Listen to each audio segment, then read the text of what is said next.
नमस्कार। आज की इस वीडियो में हम चर्चा करेंगे उत्तर व्यवहारवाद के विषय।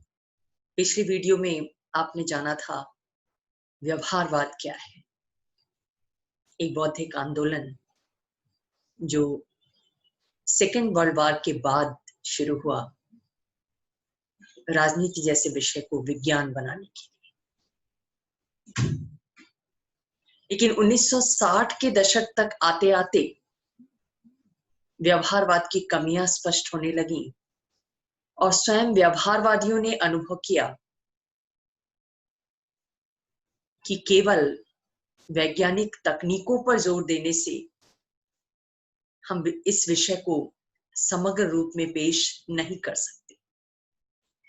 लिहाजा स्वयं ईस्टन ने, जो व्यवहारवादी क्रांति के अग्रदूत थे, उन्होंने एक नया नारा दिया। वो नारा प्रासंगिकता का था, कर्मनिष्ठता का था, जिसे ईस्टन ने प्रासंगिकता के सिद्धांत कहा। इन नारों के साथ एक नई क्रांति का आगाज किया, जिस क्रांति को हम उत्तर व्यवहारवाद के नाम से जानते हैं। नाम से स्पष्ट है, व्यवहारवाद के बाद होने वाली क्रांति। ऐसी क्रांति जो व्यवहारवाद में सुधार करने का उद्देश्य रखती है। ये व्यवहारवाद की विरोधी नहीं है, बल्कि उसमें जो कमियां हैं, उन कमियों को दूर करना चाहती है। व्यवहारवाद की बड़ी कमी क्या थी कि शुरू में तो इसने कहा कि मानवीय व्यवहार का अध्ययन करके इस विषय को वैज्ञानिक बनाएंगे, लेकिन व्यवहार के अध्ययन के स्थान पर व्यवहारवादियों का पूरा फोकस इस विषय के लिए वैज्ञानिक प्रविधियों और तकनीकों का निर्माण हो गया। उनका सारा ध्यान इसी में लगा रहा कि कैसे हम इस विषय के लिए नई तकनीकें दे सकें, नई अवधारणाएं दे सकें, नई शब्दावलियां दे सकें। रिजल्ट क्या हुआ कि वो समाज से कटते चले गए, दूर होते चले गए। वो तकनीकों के निर्माण में, सिद्धांतों के निर्माण में, कोरे अनुसंधान में संलग्न थे, और दूसरी तरफ सेकेंड वर्ल्ड वॉर के बाद देश और दुनिया बहुत सारी समस्याओं से जूझ रही थी। बहुत सारे संकटों का सामना उसे करना पड़ रहा था। विभिन्न देशों में तानाशाही शासनों की प्रवृत्तियां उदित हो रही थी। भूखमरी का शिकार हो रहे थे एशिया और अफ्रीका के लोग। आर्थिक विषमता जोरों पर थी। एक तरफ महलों की समृद्धि थी, तो दूसरी तरफ झोपड़ियां भी दिखाई देती थी, और दोनों के बीच का गैप बहुत गहरा था। जनसंख्या का एक तरीके से विस्फोट हो रहा था। बहुत से देशों में आपस में ही विभिन्न वर्गों के बीच लड़ाइयां जारी हो रही थी, चल रही थी। गृह युद्ध का शिकार बन रहे थे ये देश। स्वयं अमेरिका जैसा देश भी इससे अछूता नहीं था। परमाणु बमों के निर्माण की होड़ लग गई थी। हिरोशिमा और नागासाकी में परमाणविक विस्फोट के बाद रूस सहित दुनिया की तमाम बड़ी शक्तियां, बड़े राष्ट्र अपने अपने यहां परमाणु हथियारों के निर्माण में उत्सुकता दिखा रहे थे, शक्ति प्रदर्शन की। ऐसे में ऐसा लगता था कि अगर किसी राष्ट्र में कोई ऐसा व्यक्ति शासक के रूप में आ जाए जिसे शक्ति प्रदर्शन की सनक हो, तो ऐसे में दुनिया को परमाणु युद्ध का सामना करना पड़ेगा।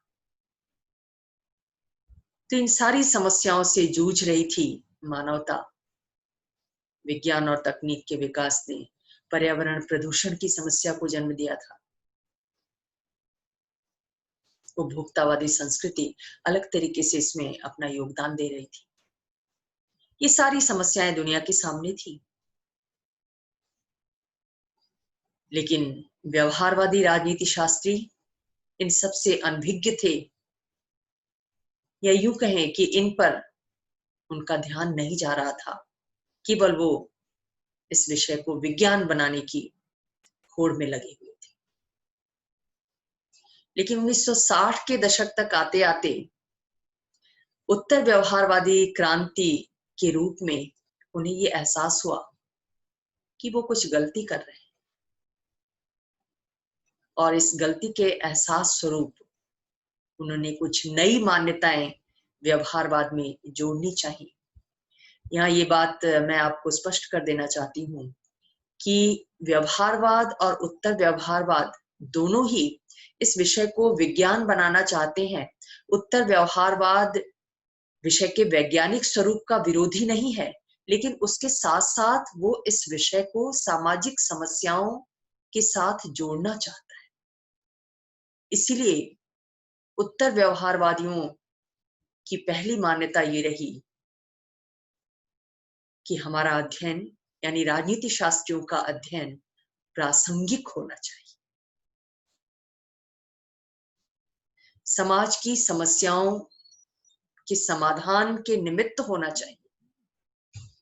यानी हम जिस ज्ञान विज्ञान का विकास करें वो सिर्फ कोरा ज्ञान नहीं होना चाहिए, बल्कि उस ज्ञान से समाज की समस्याओं के इन समस्याओं के समाधान में मदद मिलनी चाहिए। इसीलिए प्रविधि से ज्यादा महत्वपूर्ण विषय है, समस्या का समाधान है। उस ज्ञान का कोई मतलब नहीं है जो व्यावहारिक जीवन की समस्याओं का समाधान न प्रस्तुत कर सके। इसलिए उत्तर व्यवहारवादी विशुद्ध विज्ञान के स्थान पर राजनीति जैसे विषय को एक कर्मनिष्ठ विज्ञान बनाना चाहते हैं, एक्शन साइंस बनाना चाहते हैं, जो समाज में होने वाले परिवर्तनों को समझ सके, उन्हें दिशा दे सके,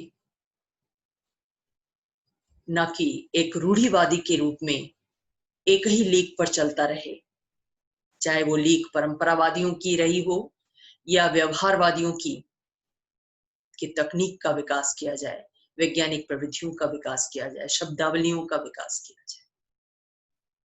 इस लीक से हटकर कार्य करना होगा। जानने का मतलब है, उत्तर व्यवहारवादी क्या कहते हैं कि जानने का मतलब है कार्य के उत्तरदायित्व को ग्रहण करना, और कार्य के उत्तरदायित्व को ग्रहण करने का मतलब है कि समाज से अपने आप को जोड़ना, सामाजिक समस्याओं के निदान में योगदान देना। और इस दृष्टि से उत्तर व्यवहारवादी विचारक कर्मनिष्ठ विज्ञान बनाने के साथ साथ सामाजिक परिवर्तन पर जोर देते हैं, और इस संबंध में बुद्धिजीवियों की प्रमुख भूमिका को उजागर करते हैं। वो बुद्धिजीवियों का आह्वान करते हैं कि उन्हें अपने ज्ञान का प्रयोग व्यावहारिक जीवन में उतरकर, राजनीति के क्षेत्र में उतरकर समस्याओं के समाधान के लिए करना चाहिए। बुद्धिजीवियों को समाज के प्रति संवेदनशील होना चाहिए। केवल सिद्धांत निर्माण करना, प्रविधियों और तकनीकों का डेवलपमेंट करना, यही उनके दायित्व की इतिश्री नहीं हो जाती। उन्हें समाज में उतरकर देखना होगा, नजदीक से समझना होगा लोगों की समस्याओं को, सार्वजनिक जीवन की समस्याओं को, संकटों को, और उनके निदान में अपना योगदान देना। तो पहले जो बुद्धिजीवी राजनीति को अपने अनुकूल न समझकर उससे अलग रहते थे, दूर रहना ही पसंद करते थे, ये मान्यता प्रचलित थी कि politics is the last resort of scoundrels, राजनीति गुंडों बदमाशों का अंतिम आश्रय स्थल है। उत्तर व्यवहारवादियों ने इस मान्यता को खारिज किया और बुद्धिजीवियों से आह्वान किया कि राजनीति में जो समस्या देखने को मिलती है उस समस्या का समाधान उनके द्वारा ही संभव है और ऐसा राजनीति में घुसकर ही किया जा सकता है। तो राजनीति से बुद्धिजीवियों का जो अलगाव था अब तक, उत्तर व्यवहारवादियों ने उस अलगाव को दूर करने की कोशिश की, बुद्धिजीवियों का आह्वान किया, उनकी भूमिका का आह्वान किया। और लास्टली उत्तर व्यवहारवादियों की इस मान्यता का भी खंडन किया कि राजनीति जैसे विषय को मूल्य मुक्त बनाया जाना चाहिए। उत्तर व्यवहारवादियों ने बाद में इस बात को रियलाइज कर लिया कि अब तक जो परंपरावादी विचारक कहते आए हैं, दार्शनिक कहते आए हैं कि इस विषय का नाता मूल्यों से रहा है और रहेगा, आदर्शों को छोड़ नहीं सकता ये विषय, ये सही है। पूरी तरह मूल्य मुक्त राजनीति विज्ञान बनाने की आवश्यकता नहीं है, बल्कि मूल्यों के मार्गदर्शन में इस विषय को हम जितना वैज्ञानिक स्वरूप दे सकते हैं उसकी कोशिश की जानी चाहिए। और हो सके तो इन मूल्यों का अध्ययन भी वस्तुनिष्ठ तरीके से करने की कोशिश होनी चाहिए। आधुनिक युग के जो परंपरावादी राजनीतिक विचारक हैं, Leo Strauss, Michael Oakeshott, Eric मुगेबिन, ये सब इसी बात को कहते हैं कि विज्ञान के साथ मूल्य को लेकर चलना होगा, तभी हम इस विषय को ज्यादा व्यापक स्वरूप दे पाएंगे, इसका विस्तार कर पाएंगे, इसको एक सुस्थापित सामाजिक विज्ञान का दर्जा दे पाएंगे, एक व्यवहारवादी विज्ञान बना पाएंगे। तो इस तरीके से उत्तर व्यवहारवाद के विरुद्ध नहीं आया, बल्कि उसकी कमियों को दूर करने की दृष्टि से ये क्रांति सामने आई और इस क्रांति के माध्यम से परंपरावाद और व्यवहारवाद के बीच एक तरीके का समन्वय भी हमें देखने को मिलता है, ऐसे प्रयास किए गए।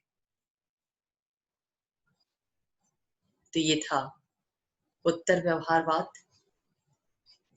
इस विषय में आपका कोई प्रश्न हो, कोई जिज्ञासा हो तो आप निसंकोच उठा सकते हैं।